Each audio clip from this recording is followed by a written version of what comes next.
And that brings us, the point is, that brings us to perhaps the most ingenious and insidious NRA tactic. Because they don't just manage to block legislation concerning guns, they've managed to block information concerning them too. For instance, one of the major funders of academic research, the Centers for Disease Control, has been hamstrung in studying how best to prevent gun violence for the last 20 years.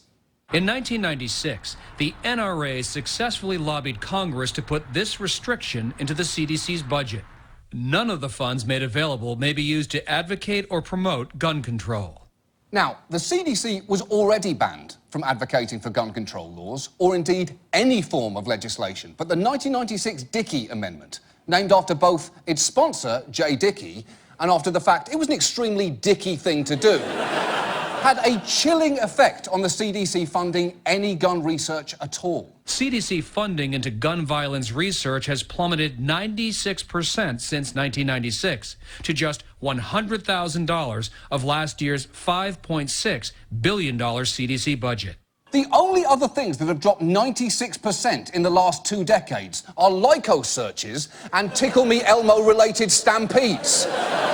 And it's not just the CDC struggling to collect reliable gun-related information. For decades, the NRA has successfully lobbied to prevent the ATF from having a database that is electronically searchable by name when tracing the origins of firearms. So, for instance, this is what they have to do with documents from gun shops that have gone out of business. Workers here are left with an antiquated system to trace 350,000 guns a year, requiring them to review by hand tons of paper records and 500 million entries on microfilm. Many of the records are barely legible. So, for example, these are records that we received as a result of Hurricane Katrina. We're to dry these out in the parking lot.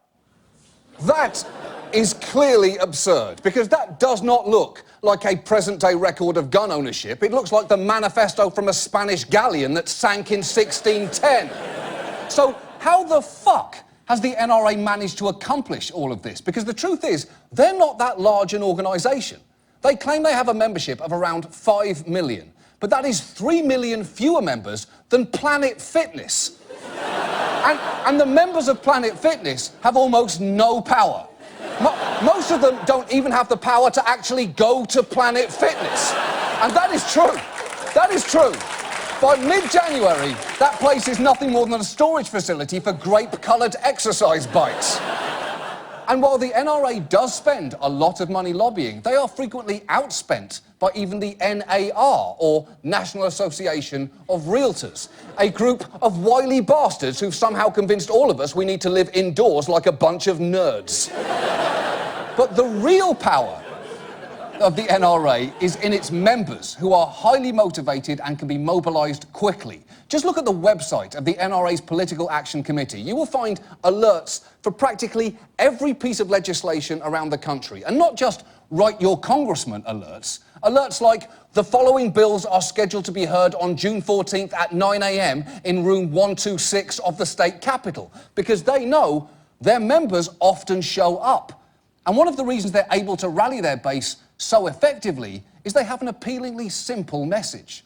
It's all about a single issue. There's no 4-point plan that they have to defend, and I would point out they only have to say no. So they're not for anything, they're against something. A single issue, one word, no.